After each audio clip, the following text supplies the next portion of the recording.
10 p.m. in the studios of UBC TV. Hello there and welcome to the news tonight. First of all, let's have a look at what's making headlines at this hour.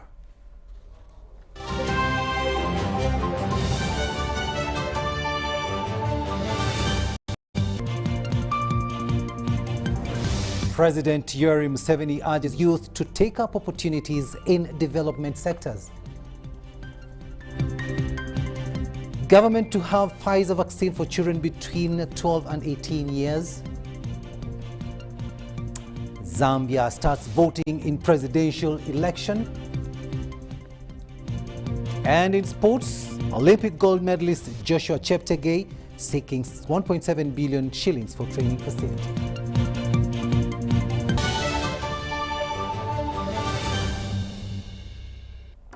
Hello there and welcome once again. We're coming to you live online and on air from Broadcast House here on Nile Avenue. Elizabeth Nakakoni is on sign language and I am Rukide Edward Kijanangoma. Now, President Yoweri Museveni has tasked youth in Uganda to be productive by taking up opportunities in the 4 development sectors the NRM government has been promoting. The president says government will channel support through these sectors to enhance youth employment.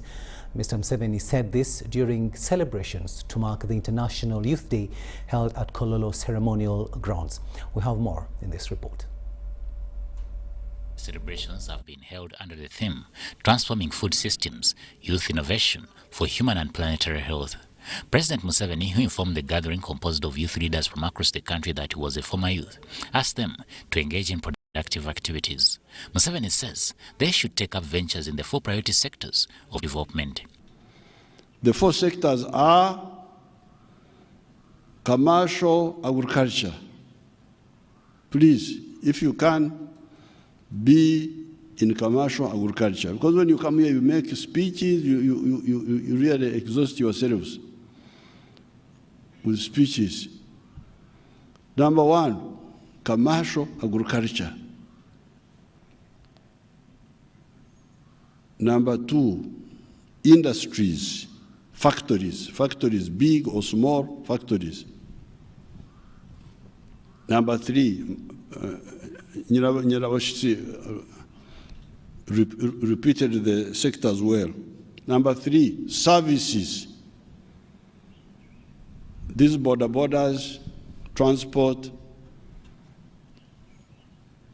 roasting women's hair. Then number 4, which is a new sector, ICT. So please, you the youth leaders, be very clear, don't be polite, because you are going to kill your people. So therefore, please, in our advocacy, talking, be clear that the wealth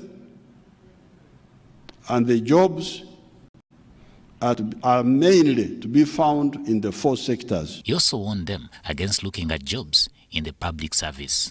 On skilling and educating the youth, Museveni called upon youth leaders to join him in advocating for free education in the country. I use this occasion to call on the youth movement and youth members of parliament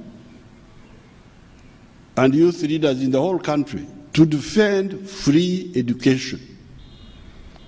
Kick out these parasites who have long turned education into business. Education is not a business. It is an empowerment effort. Museveni also scoffed at politicians who are faulting government's approach in dealing with the COVID-19 pandemic. So the main thing is to survive. Now, the other day I had my friend Dr. Besigye talking about opening of schools. Schools should be opened.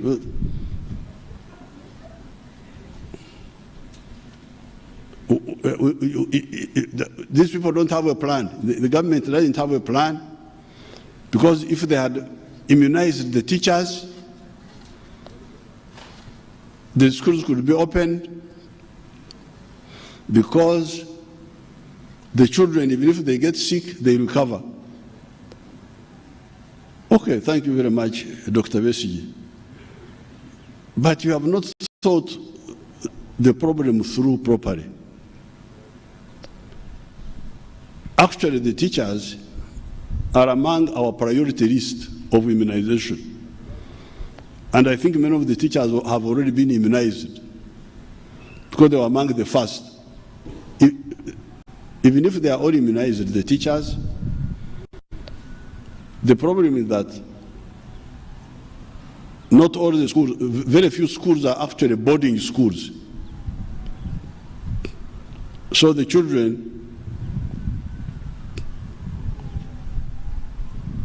because that argument of Besige would work, if all the schools were boarding, the teachers are immunized, the children, even if they are not immunized because they manage to defeat corona, they get sick, but many of them will be healed because of their young life. Although that's not the case, I have heard some of the children dying actually. The event was attended by the Vice President, the Minister of Gender, Labour and Social Development, youth leaders from across the country, and development partners. Samuel Senono, UBC News. Thanks, Senator, for that report there. And of course, you heard the President encouraging the youth to engage in productive sectors of government, of course, as the country joined the rest of the world to mark the International Youth Day.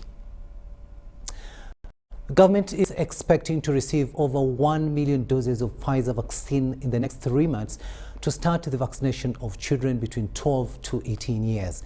President Yoweri Museveni hinted on the vaccination of children, but in the meantime, the only vaccine approved for inoculation of children is Pfizer. Adiana Kuti reports. Since the onset of COVID-19 pandemic, access to critical services in hospitals has been a challenge. Government of Uganda, through the Ministry of Health, seeks to reverse the trend of procuring ICU equipment to enhance the development of intensive care services in the country. The regional referral hospital being in the city, we are glad because we are going to be getting services near. You just walk, you come here, you get the services.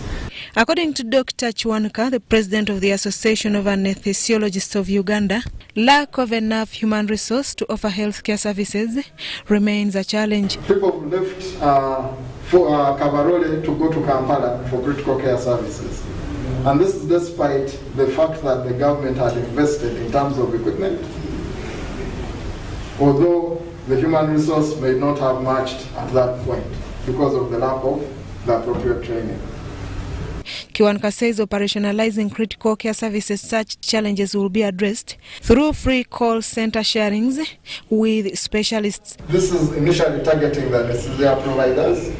They will be able to reach a specialist at any time of day or night, weekend or Christmas, to provide help over the phone. Dr. Alex Sadaku, the director of Fort Portal Regional Hospital, says the hospital has no single specialist to offer critical care services and currently relying on trainees. We don't have the anesthesiologists among the specialists we have. The services for anesthesia have been offered by anesthetists. This is a human resource trained in anesthesia at diploma level for most of them we have here. Adaku expresses the need to improve ambulance system to transport critically ill patients to hospital to minimize patients' delays to reach the facility. This region is very big. With the few ambulances we have, you will be called for a patient to pick a patient from Kasese, while at the same time you are receiving three or four other calls to receive patients, to pick patients from Bunyagabo, from Chitagwenda, and so on. So we will be torn apart. Currently, Fort Portal Referral Hospital has 10 ICU beds serving a catchment population of 3.2 million patients from 10 districts in the region, excluding clients from the neighboring Democratic Republic of Congo who flock to Uganda for health services. Story compiled by Bridget Kabahenda for UBC News. And we do apologize for the mix-up of those stories there, but that story was about the Ministry of Health, together with the Association of Anesthesiologists of Uganda, is operationalizing intensive care units at regional referral hospital level in Uganda to facilitate critical care services during and after the COVID-19 pandemic. And as you've heard in the story, the ministry has identified Lira, Jinja and Fort Portal regional referral hospitals to benefit from the first rollout phase scheduled for August 2021. But now let's go back to that story where government is expecting to receive over 1 million doses of Pfizer vaccine in the next 3 months to start the vaccination of children between the ages of 12 to 18. The dream of government is to have children between the age of 12 to 18 vaccinated against the deadly coronavirus, and this partly explains why schools will have to remain under lockdown for some time. However, arrangements are underway to have over 1 million doses of Pfizer vaccine recommended by the World Health Organization for use in children. But the only vaccine that has scientifically been proven to be used on these age groups is the Pfizer. We are expecting Pfizer in the coming months, and we hope we shall be communicating the details to vaccinate those age groups of children. But for now, the AstraZeneca can only be taken by those ones who are 18 years and above. In a related development, the general public is not open to vaccination, as emphasis is still on priority groups like the health workers, security personnel, teachers, the elderly, and those above 18 years with underlying health conditions. So we intend to reach about 150,000 health workers, which emphasizes the core and the reason why we are still having the health workers as a priority group even during this ongoing vaccination. So all health workers who have not yet received the initial dose, we appeal to them to ensure that they get the first dose. Those ones who are due for the second dose at 12 weeks since the initial dose are also encouraged to reach the nearest vaccination center. The vaccination exercise resumed on 10th of August 2021 after government received more vaccines, and 32 vaccination points have been designated in Kampala alone. We encourage all residents of Kampala and those that are within the city to use vaccination centers that are close to their residences other than flocking in to the main ones like City Hall. There are 32, and all these have been strategically picked out because of the populations in these areas. Our working time starts, vaccination time starts at 9 o'clock in the morning, and by 4 p.m. we are done to allow our health workers and all those involved in the vaccination process to go home. So far, a total of 250,664 people have been fully vaccinated, and the target is to reach at least 22 million people. Adiana Kute, UBC. To issues pertaining to land, where Lands Minister Judith Nabakoba has directed security officials, local leaders and resident district commissioners in Gulu district to closely monitor and evaluate the area land office, which has been widely been labelled as the habitual cause of the current land wrangles in the region. Minister Nabakoba was in company of State Minister for Urbanization Maria Obiga Kanya in Gulu district to officiate the groundbreaking ceremony of a 7.78-kilometer road construction project funded by the Ministry of Lands, Housing and Urban Development through its Uganda support to Municipal Infrastructure Development Package, USMID. Rapidly growing with modern roads and housing, Gulu City, if not, will in the nearby future be referred to as the Northern Uganda capital city. However, the community is positively recovering from the past LRA insurgents. Many up to date still carries the past memories and blames it on the slow urbanization. This place where we are seated used to be a battlefield. So many people were killed on this very spot. I would like to thank the government and the president for his renewed focus and attention to the people of northern Uganda. We should thank government. We should thank His Excellency, the President of the Republic of Uganda, because things have really changed. You can move without escorts.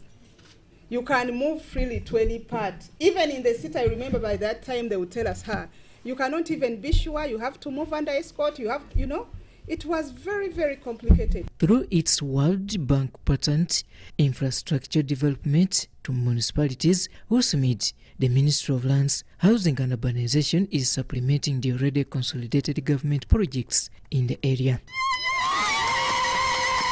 The 7.78-kilometer road construction package will see the Ministry of Lands tarmac, among others, the historical Pope John Paul II 1.54-kilometer road, which is a 2016 presidential pledge to the district. We are not going to request for any bribe from anybody, but we are going to do our work diligently to make sure you do a good work and you be assured of our full support and political will. We are going to hear more than 1,000 local people and help them.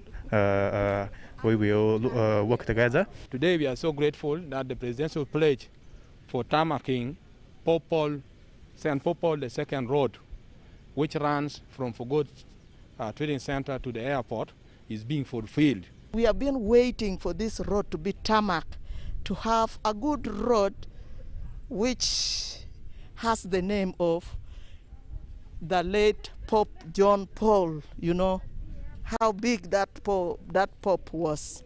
These projects, which were launched by the Minister for Lands, Housing and Urban Development, Judith Nabakoba, in Gulu City, are part of the second phase of the Uganda Support to Municipalities Infrastructure Development, USMID, package, which is now running across the country for the coming 2.5 years. So we are going to emphasize the issue of physical planning during this time.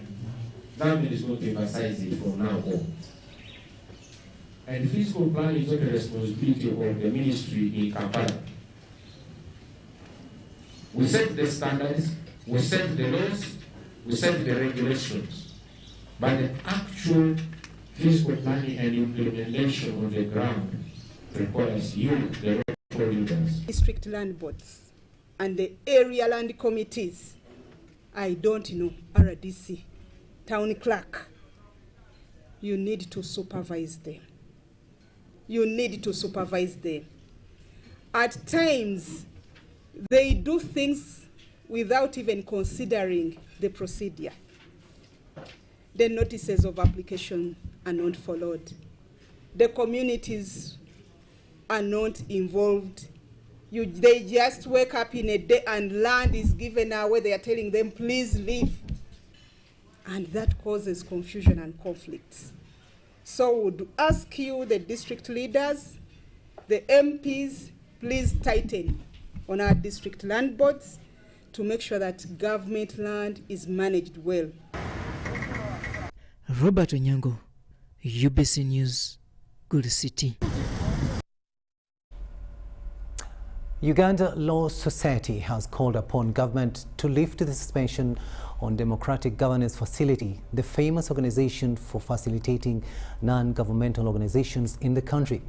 They expressed this during a meeting with the Attorney General here in Kampala.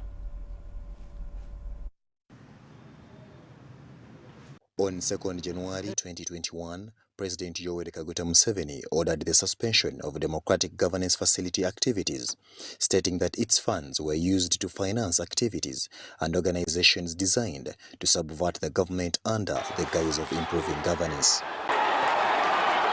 Ever since, some of its beneficiaries in Uganda were concerned, citing hindrances in their operations. Among those affected include Uganda Law Society. President, Uganda Law Society Fiona Nabasawal called upon government to lift the suspension on Democratic Governance Facility. Currently, DGF supports 8 of our clinics, 8 districts, activities in 8 districts, and all the pro bono activities we've been handling as an organization. We have about 2,700 lawyers that have been providing pro bono services. our annual pro bono day. All these are activities that we've been looking to DGF to fund. So these are under threat right now because this issue has taken long. We're hoping that it can be resolved amicably. I can't really quite say where we are, but what I know is that the issue has been on how do we work together? What is it that we're going to do together? And we should get to the bottom of it soon. During a meeting with Attorney General in Kampala, Nabasa Wall raised concerns on the prolonged enactment of the Legal Aid Bill of 2019. As we speak right now, our prisons are overcapacitated at about 319% because they do not have legal representation. Because if it is passed, then every Ugandan that needs legal aid in any form, whether it's legal education, whether it's legal support, whether it's legal representation, will get it. Legal aid bill is still going through the process. And as you go through the process, the thing that you need to identify is the cost implication of implementing that law. The biggest part of the legal aid bill is going to go to government. And government must plan to make sure that it makes the funds available to support that law. And that is what is in the process. The Attorney General, Chiriowa Chwanuka, was concerned about unprofessionalism by members at the bar, which taints the image of the profession. Uganda Law Society has to continue mentoring and talking to the lawyers and ensuring that we conduct ourselves in a disciplined and organized manner. Otherwise, if we continue degenerating into what we are doing, we are going to lose the trust of the whole public, and that will not be a good thing. Story compiled by Deborah Namamonde for UBC News. State Minister for Elderly Affairs Gidudu Mafabi has advised elders to involve themselves in social-economic activities to improve on their incomes. The minister was presiding over the handover of the first elderly council at Ministry of Gender here in Kampala. We have more in this report. The first elderly council has got new leaders with an appeal to participate in government development programs. Work in the office as vice chairperson, National Council, so help me God. State Minister for Elderly Affairs Gidudu Mafabi urged new council to be accountable as they participate in projects intending to develop Ugandans. Not take these milestones for granted. Remember, among all the special interest groups, women, youth, workers, persons with disabilities, it was only older persons who did not have representation across the country. James Sebitu, represented the Ministry of Gender Permanent Secretary, appreciated the outgoing council for the efforts despite some challenges. You know, this was a pioneer council, and therefore there was a lot that they had to do in terms of setting up the operations of this institution. So whatever you see today is a result of their hard work. So I want to congratulate you and thank you for a job well done. The outgoing council chairperson appealed for an elderly fund, saying that up to now, some have not received it. Old persons are not paid for 8 months. Now, what do you think about that? The appointed new council chairperson from Eastern Region highlights where to start from. Council members are expecting a lot from me. One, to see that we go to the ground and help older persons, solve older persons. Jane Ramcha, Andrew Sebira, UBC News. To return. Now, experts in the education sector want parents trained on parenting to nurture children with a value system. Now, this was during a dialogue on parenting held at Child Health and Development Center, Mulago. The COVID-19 partial lockdown has left many children to spend more time with parents, with some failing to instill in them morals.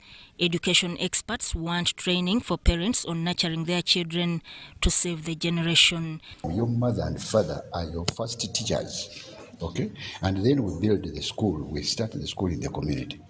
By the time I was growing up myself, women used to be educated in the community. They used to have health programs being trained at the gombolas, at the community centers, and so on. Today we don't have schools, training like that. So once somebody learns from home, you learn also from the world out there. Then this other school, the formal school, the nursery, the primary 7, and so on and so forth, will help you also. The 3 schools must work together to make you a complete human being. You get me? During a consortium meeting with educationists at the Child Health and Development Center Mulago, Fajil Mande said former schools only teach passing examinations. So we need to develop the 3 schools and we work out what should be taught in each of them, even in the home. Do you think every teacher, every parent has got the skills of speaking? Do you think the parents knows how to teach their children various skills? Because the parents have not been trained in the formal school to develop skills, they are not imparting the skills to their children. Herbert Muyinda from Child Health and Development Center says a child needs to be safe and there is need for parents to support their children. The question comes, during lockdown, are parents providing this? Are parents supporting the children to develop?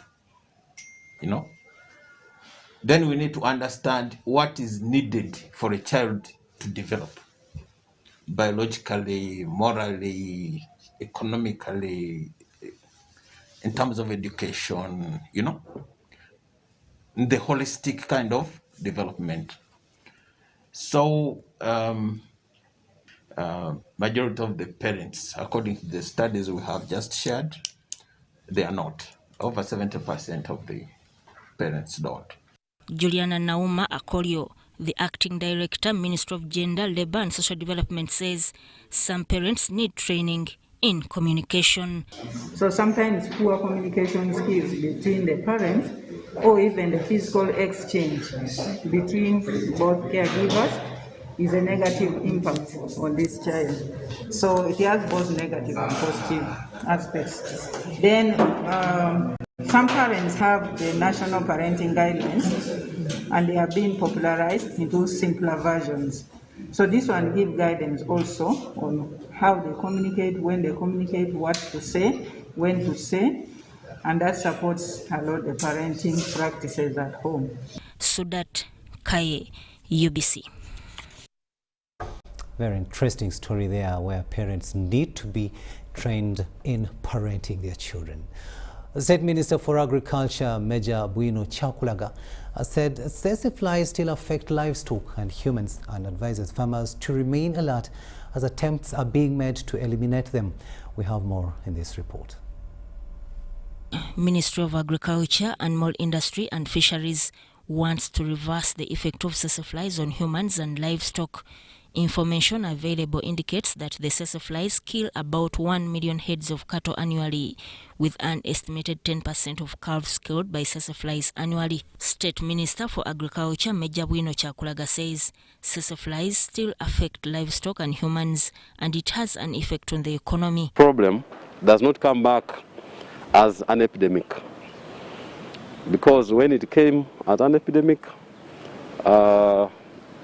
many people died and many heads of cattle were disseminated in this country.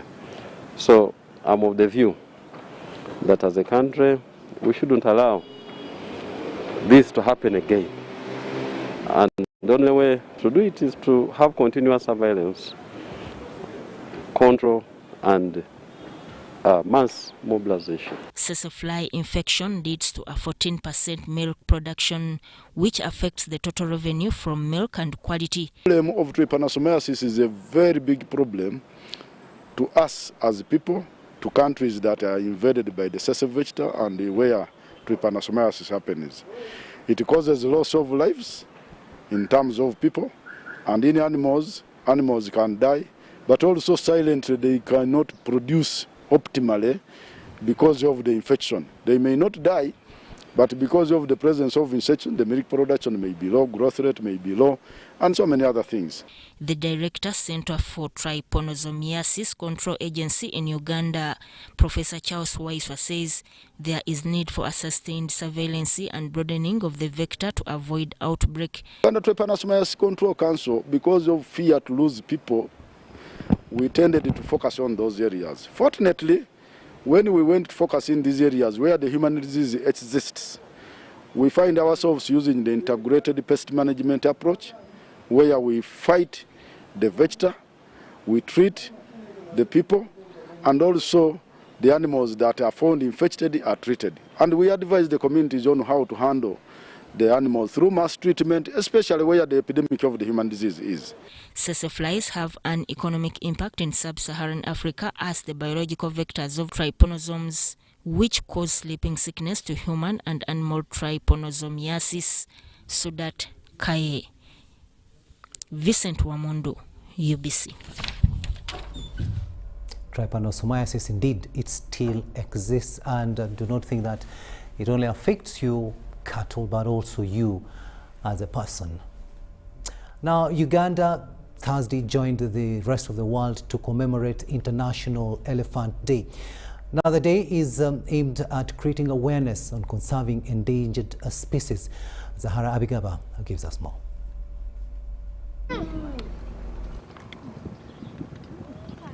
The world is creating awareness on the plight of elephants and the importance in the ecosystem.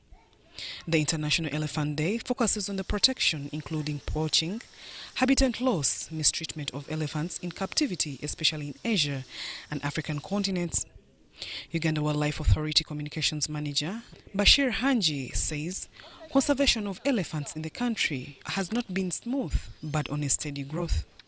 The conservation of elephants in the country has not been a smooth ride because of the history of insurgency and the history of insecurity. At some point, elephants were almost getting depleted from the country. So, but because of the consistent and concerted conservation practices that we have implemented, we have seen the population of elephants recover. I don't want to say grow, but recover because right now we are talking about 8,000 elephants in the country. Elephants are widely sought out animals for poaching, an illegal wildlife trade that has really made it hard to conserve and protect. Because, you see, it is a syndicate. Illegal wildlife trade is a syndicate in nature that you see a subsistence poacher with a gun in a park, but behind this one are guys who are seated in air-conditioned offices somewhere monitoring the situation. You have others at the entry and exit points of the country, I mean the borders, the airports, seriously monitoring. And sometimes the business involves some highly placed individuals. So it makes the whole thing a little bit complicated in terms of crushing the networks that involved in illegal wildlife trade, specifically those ones in Ivory. Uganda Wildlife Authority notes that to curb the human-wildlife conflict, they have instituted measures like elephant trenches, beehives, and the use of drones. Adopted electric fencing. Where we've put an electric fence, communities are in harmony. They are not complaining anymore. In Queen Elizabeth, we put the electric fence. We are also constructing another 30 kilometers of electric fencing along Maxon Falls National Park, the other side of Noya. We hope that will be helping us. But you see, with electric fencing, we are only looking at problem animal hotspots, those particular areas where animals cross. For those who have lost property and lives due to human-life conflict, Uganda Wildlife Authority has a compassionate arrangement.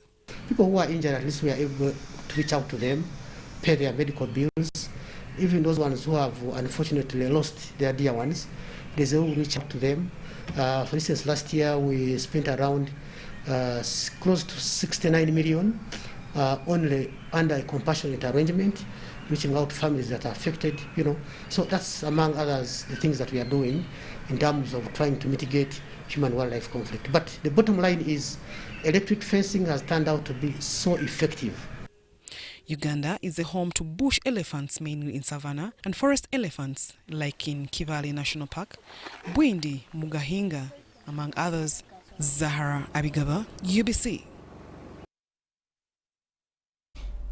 Thanks, Abigail, for that story there. And of course, as Ugandans, we need to conserve and preserve those animals, because at the end of the day, the government earns some foreign exchange from the tourists who come to see them. To Kasese district now, where authorities in Kasese have warned fishermen in the Democratic Republic of the Congo against involving themselves in practices that are intended to violate Ugandan fisheries laws. The warning was sounded by the Deputy Resident District Commissioner Masereka Joshua during a ceremony that saw 7 Ugandan fishermen that had been held in the DRC released. Authorities in the Democratic Republic of Congo have handed over 7 Ugandan fishermen that were reportedly arrested with poor fishing gears at Kayanja landing site on Lake Edward a few months ago.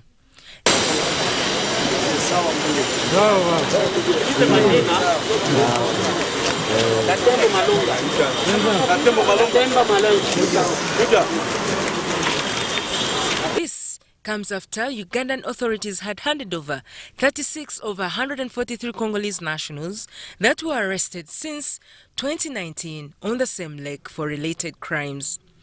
During the handover of the Ugandan nationals, the Resident District Commissioner, Joshua Masereka, warned the Congolese to be ready for heavy punishment if they continue to default Ugandan fisheries laws.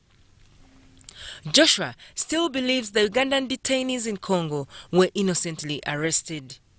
The Ugandan envoy to Congo, Mbahira James, says the act is aimed at creating a cordial relationship between the two countries.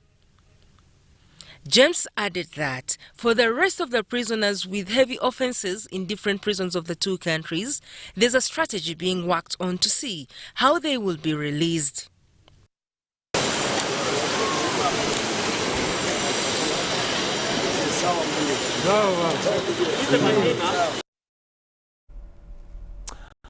And some rather sad news now. 22-year-old Viola Nakato has died in pain after huge volumes of rolling soil and stones collapsed on her at BULICOBE quarry area in Namawojolo, Mukono district. Eyewitnesses claim they tried to call her to leave the quarry, but it was too late for her to make a narrow escape. Take a watch.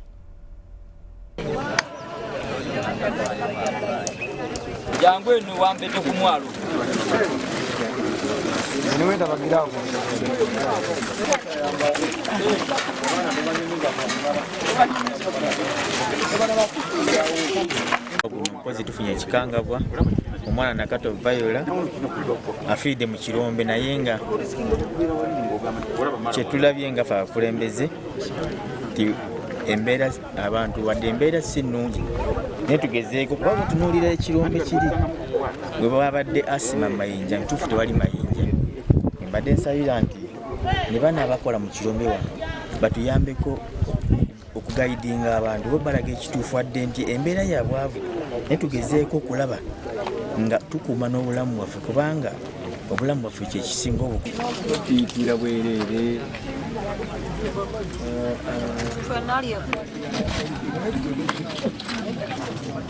kati Edi yagambye banange muveeyo ffe twagenze kudduka era nze kyankuta amagulu naye ye kyamusindise n'agwa nga yeefuunise nkwe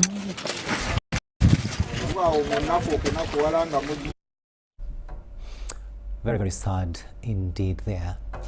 Now, Honorable Bakoja Badul has been appointed Deputy Mayor for KAWEMPE Division with other 3 members on the Executive Committee who will serve for a term of 5 years. While presenting the appointed members to Council, KAWEMPE Mayor Dr. Emmanuel Serunjeji cautioned them on service to residents.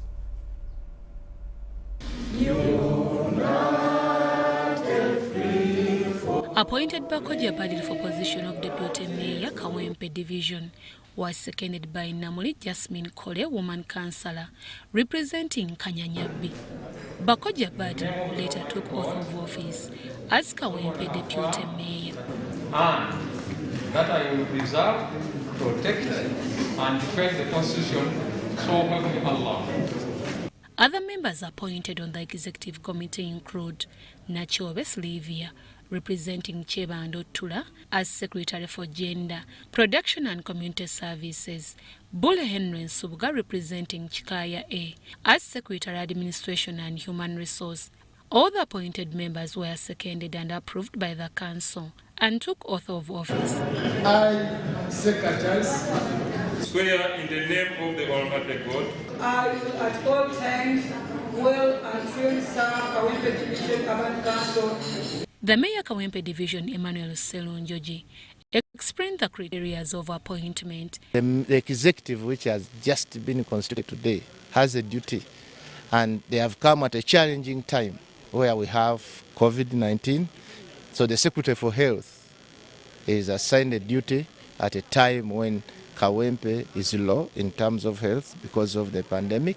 The Secretary for Finance is responsible for finance and the audit.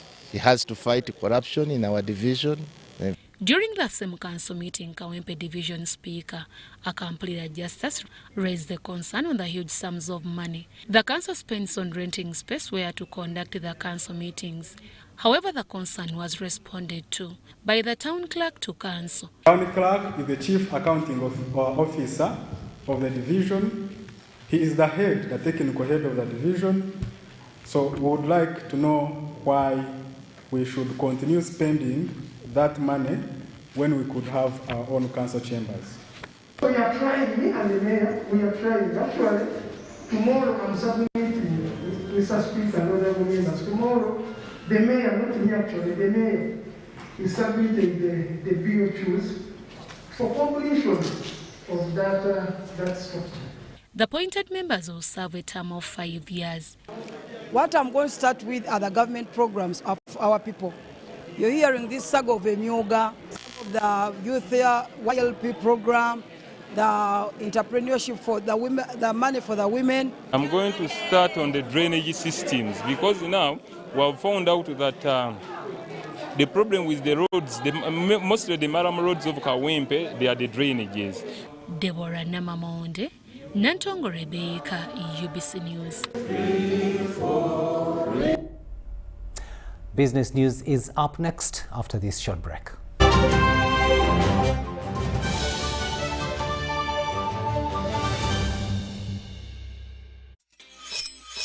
We've cut and reduced our MTN Momo withdrawal rates. Now you can withdraw mobile money at the lowest rates. You also get MTN Central Points when you deposit, send, and withdraw MTN mobile money. Visit our Momo agents countrywide and withdraw mobile money at our reduced rates from 1st May 2021. Everywhere you go, MTN.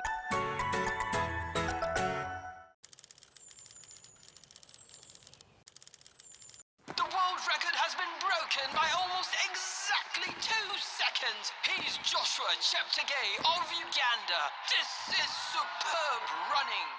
I've shared my story with the world, with you, but you've only seen the half of it. Because to truly know and appreciate my story, you will have to see it for yourself. My home, my Uganda. From the breathtaking waterfalls of the Nile to every beautiful sunrise and sunset.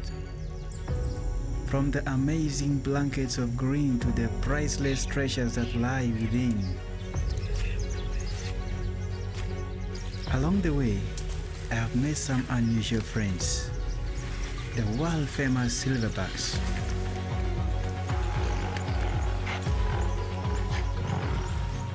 When I see them, I behold Uganda's treasures. So yes, you see me and celebrate Uganda. I assure you, there is a lot more in store. I have lived here for years, but even I am yet to see its full glory. Join me. Let's take on the Pearl of Africa together.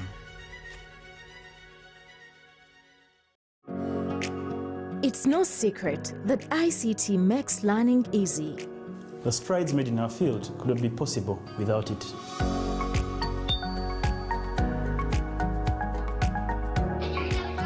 And now we can watch our favorite shows. My radio is my best friend. UCC provides an enabling regulatory environment and policy guidance for healthy competition.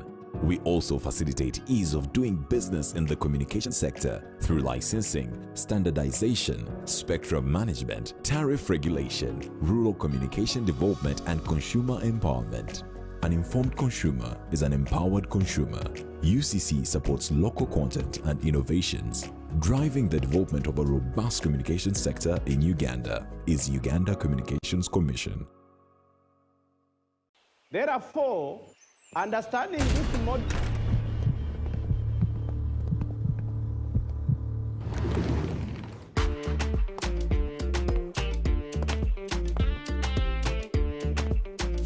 Hey, excuse me, lady. Who do you think you are? A queen? Hey, haven't you heard? Get Airtel Chillax bundles and browse like a queen. Get Airtel Chillax bundles that do not expire and browse like a queen or king. Dial *175# or use My Airtel app. Airtel, the smartphone network.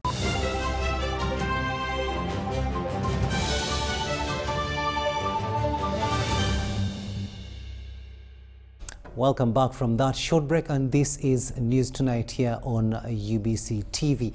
Warm welcome to those of you just joining us now. Let's have a look at what's happening in the world of business. And decongesting the cities seems a challenge to law enforcers as numbers increase daily.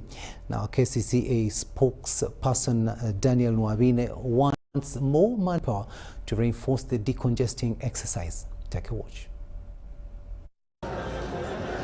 Construction of the non-motorized transport corridors meant to reduce traffic in the city, ease movement and create access to shopping malls. Now, this project was meant to, one, free the downtown area of vehicle traffic and release it more to human traffic, and in doing so make shops and arcades around that area more viable. Decongesting Kampala was one of the prerequisites for the reopening of shopping malls and combating the spread of COVID-19. The non-motorized transport corridor has turned into a market vending site where hundreds have paraded their merchandise for sale, something that has created more congestion.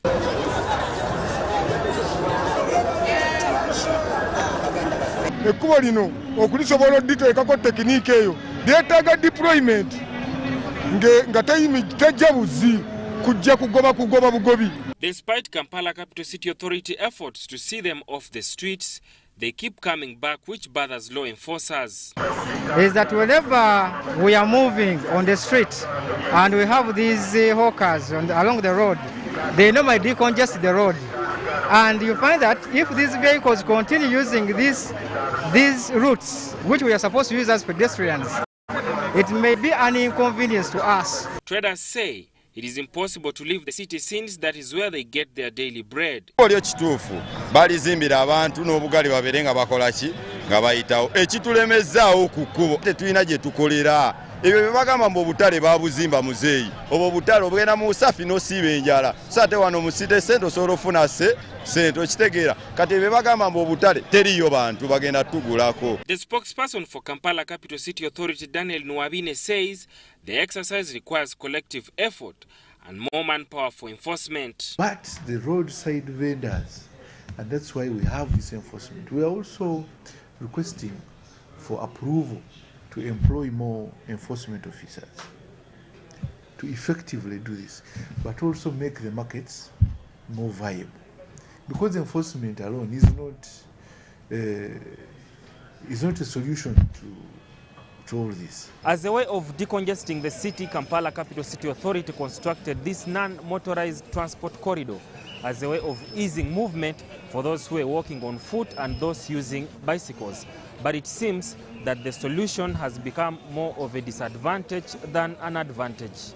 Sada Mubale, UBC News, Kampala. Thanks, Adam, for that report there. A State Minister for Local Government, Victoria Businge Rusoke, has advised the KITCUM main market contractor install a proper sewerage system for better hygiene. The minister also says the market should be designed in such a way that food in restaurants within the market does not get contaminated.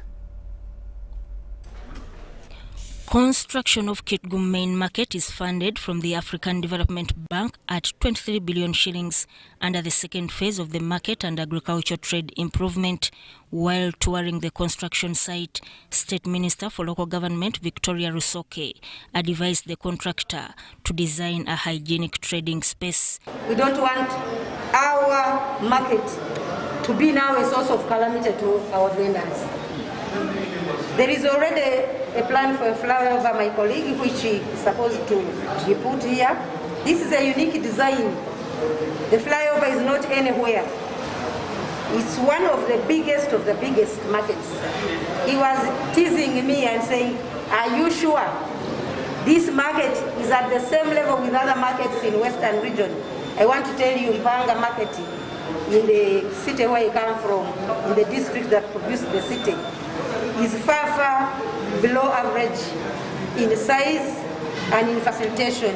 Saba Engineering PLC and the China State Construction Engineering Corporation Limited started construction in June 2019. There is a suggestion that the airfield is too central, it's located in the center.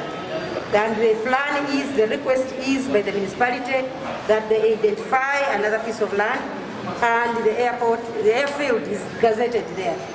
So the idea is welcome. Government is ever eager to listen to progressive ideas and put them in place for the benefit of the people. So if the land is earmarked, gazetted, titled, and then the leaders sit around it, inform the relevant ministry concerned, I think that is the Ministry of Works. They come, monitor, visit, assess, and qualify it a better venue for the airfield. The vendors believe the market will attract business and protect traders from diseases. It's only that I send my appreciation to the Minister and my appreciation to our His Excellency, the President of the Republic of Uganda, for the wonderful work and for, in fact, everything he has been trying to do for us, especially for us, the people in KITCUM. One of the vendors expects a standard modern market.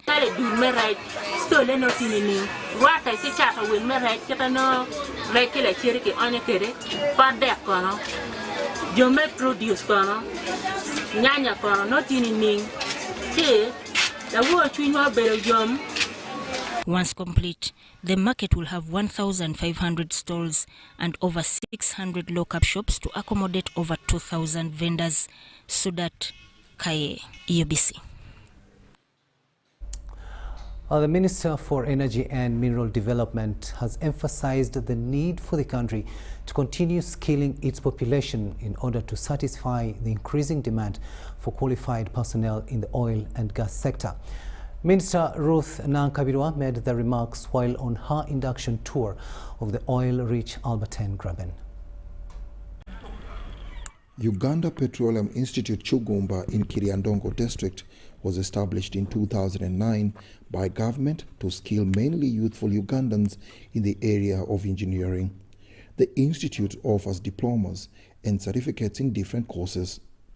It's at Upik that Ruth Nankabirwa made her first stopover in her maiden familiarization tour of oil and gas facilities as the Minister of Energy and Mineral Development. It is my first visit. I am coming out of honeymoon. Now I am moving out to visit family members.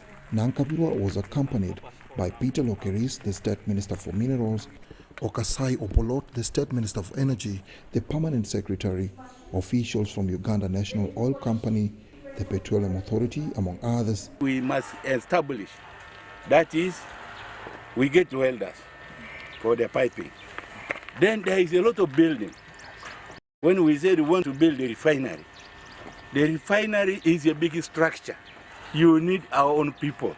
The dignitaries were taken for a guided tour of the facility by Bernard Ongodia, the principal of the institution. If you have to get international accreditation, your systems must be in order. And we're moving towards ISO. But of course, ISO demands a lot of ownership. But we have started the process of being ISO 9001 2015. The construction progress of the multi-billion shillings training college is currently at 38.2%. The slow implementation is attributed to funding gaps. In the recent years, plans have been mooted of transforming the institute into a fully fledged university, an idea vehemently opposed by Hani Malinga, the permanent secretary. We are saying that vocational is the solution for the youth. So if we start converting these things to white-collar jobs, then we are losing out on the blue-collar jobs. It is these blue-collar jobs which have the solution for unemployment for the youth. So where you have an opportunity, please lobby. Because immediately this thing turns into a university, because it might be the infrastructure. Oh, why don't we make it a university? But what is it going to come out? His sentiments are re-echoed by Minister Nankabirwa, who promised to ensure the vocational institute is not interfered with. Now we are building this petroleum institute, which is producing the workforce which we need in our new industry. I pray that people understand the president's intention and strategic mission of retaining this institute as it is, develop it to a standard which I saw. The high-level delegation also paid a courtesy call to Noya and Bulisa district headquarters and held consultative meetings with the district leaders pertaining to the oil and gas developments in the region. Dennis Sigoa and Juman Samba for UBC News.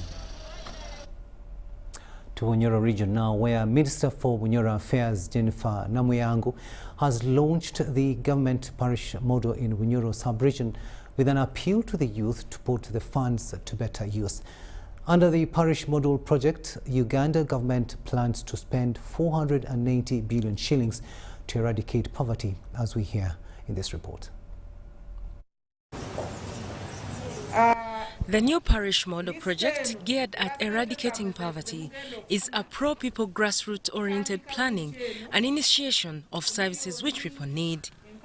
Launching the parish model project in Bunyoro sub-region, the Minister for Bunyoro Affairs, Jennifer Namuyangu, cautioned Hoima District Chief Administrative Officer to be conscious on making errors of paying the funds to ghost groups. Enkaaga mu nnya n'ekitundu era kugamba mwena munzikirize nkwase Bishop nga y'omu ku ba beneficiaries.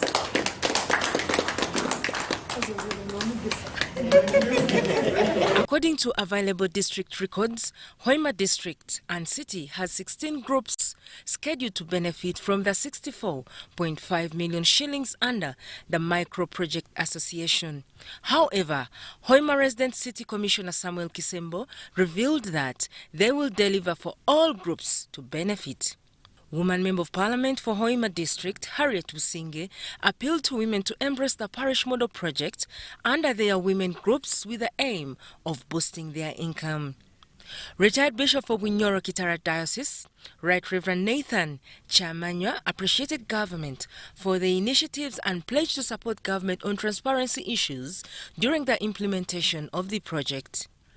At the national level, the parish model initiative aims to spring the nearly 39% of households from subsistence economy to commercial production.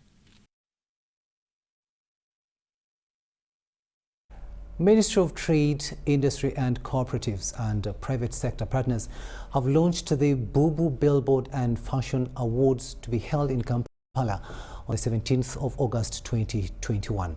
The award ceremony will converge various enterprises and key stakeholders in both Uganda's fashion and music industries to acknowledge exceptional participants producing and consuming Ugandan products and content. Odulo Mark Arnold reports. The first Billboard and Fashion Awards has been deemed a momentous step towards promoting local content in both the music and fashion industry. The theme will be promoting local content. When you look at promoting local content, This has been specifically chosen to promote the textile and garment and footwear, and to recognize the role of the arts and entertainment industry in promoting local products and services in Uganda. Uganda completed the development of a strategy for cotton, textiles and apparel sector that could generate 50,000 new jobs and $650 million in additional export revenue over the next 8 years. The strategy will also feed into the third edition of the National Development Plan 3 to bring about increased fiber cotton production, scale up domestic value addition and create employment. We thank the President, Honorable Minister, came out with the skilled girl child. But mind you, all the skilled girls, all the ministers, even the former speaker, skilled girls from Busoga, Natural Quality, former minister, skilled, but there's no one making a follow-up where are they ending. So we need to see that we get support and make follow-up. On the other hand, Ugandan creative and performing artists see the initiative as an answered call to their sectors. You know what we learned, Madam Minister? When we were in Guru, we actually learned that for so many years, government didn't know, didn't care, didn't do anything. But they also realized very quickly and found out in 2017, Bank of Uganda found out that the creative arts contributed 3% to the GDP. If you Google it, 2017, the GDP was 30 billion. 3% of 30 billion is $820 million. This is the contribution without intervention, without government helping. So what we're saying now, if government is intentional, if the minister, if your ministry is intentional, our contribution will be much more. Buy Uganda, Build Uganda is a government policy that was approved by Cabinet in 2014 and launched in 2017 to promote the consumption of local products by Ugandans at large. The Bubu Billboard and Fashion Awards will be preceded by local promotion tours starting on the 15th of August 2021. Posta Uganda has partnered with Eurogiro Financial Supermarket to ease remittance services for its customers. The Managing Director, Posta Uganda, James Arineitwe, says Eurogiro services are designed for cost-efficient transactions and its members are banks and payment service providers. Eurogiro has roots in European Post Bank, hence the Euro and Giro combination, and embraces members and partners from all regions of the world. Posta Uganda is taking services closer to the community by investing in mobile money services, agency banking, and money transfers. My grandmother, who is deep in Kashari, needs this service as well to receive money from her son, who is in Europe. But Jonathan, who has put up a private office here and is doing money transfer, may not have the capacity to access that grandmother of mine. The post office will, very easily. That's what we do. So we really hope to be a reliable network to bridge this gap, and we'll do it efficiently. Arineitwe says Posta Uganda will invest considerable resources to ensure that the money service benefits its clients and the country. A Ugandan does not want any service that is going to disturb their peace. They want to be served at home or very conveniently, and we are very conscious of that. This service will be available at the post offices if you want to go there. This service will be available to you at home if you want us to come to your home. That's very important. And I think it's different. I don't know any competitor money transfer agency that can tell you, I'll bring this to your home. Because that's what we do. If somebody sends you a computer and you're at moves, we go there. The only difference is we will now negotiate with the owner a superior payment. He says the remittance transfer will only incur one flat fee for the sender compared to bank transfers that usually require a flat fee and a percentage of the amount sent. Posta Uganda becomes the first African postal operator to join the new Eurogiro platform, leading the way in postal financial services. The service has been deemed as fast, convenient where migrant workers' friends send paychecks to families. Sudat Kaye, UBC.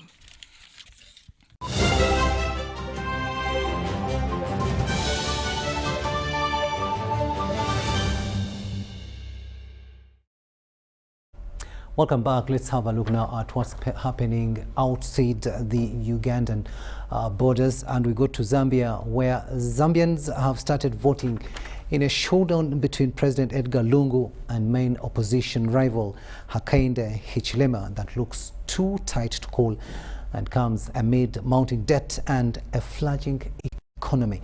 Polling opened at 6 a.m. with long queues seen at voting booths in the capital, Lusaka, which could point to a huge turnout in Africa's #2 copper producer.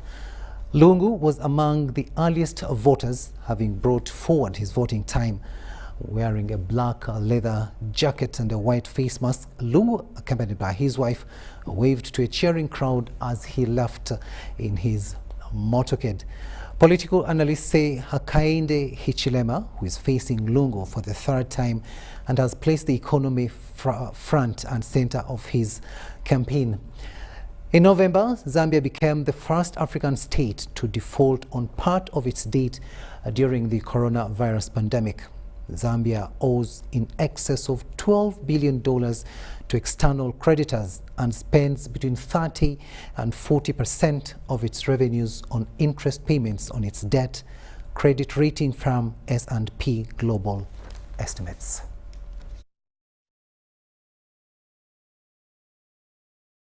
In a keenly observed.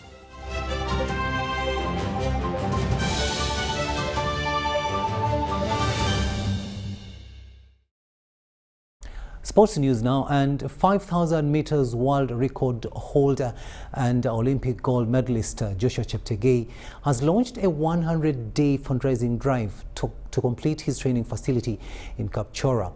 Fresh from winning gold and silver at the just concluded 2020 Tokyo Olympics, Cheptegei highlighted the fact that his initiative was just 1.7 billion shillings away from completion. Construction work at this facility that sits on a 6-acre piece of land commenced on November 20th, 2018 and has since taken a delay. Take a watch. Equipment for athletes in the region and globally. The center is already fitted with the Olympic track size, which is 400 meters. And this is good.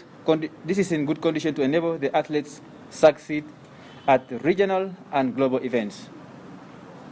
We also envision a first of its kind, a museum for Ugandan athletes that will continue to attract both tourists and teach the values and ethics of Ugandan athletes while authentically telling the story.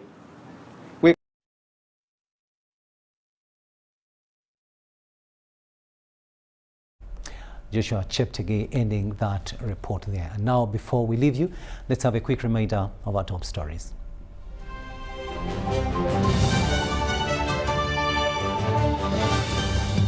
In our news tonight, President Yoweri Museveni urges youth to take up opportunities in development sectors.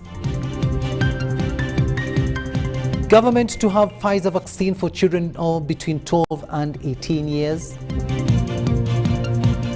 Zambia starts voting in presidential election. And in sports, Olympic gold medalist Joshua Cheptegei seeking shillings 1.7 billion for training facility.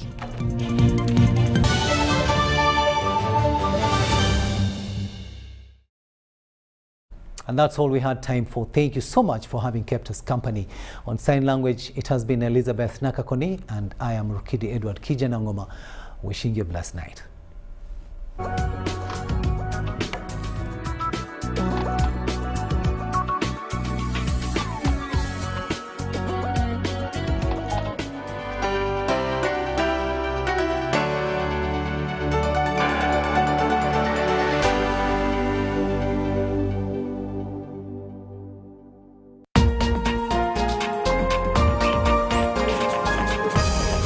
Coming soon on UBC. If you get your money, The first thing is to have a financial plan. So she was in a miserable state. What we contributed to her things were coming up.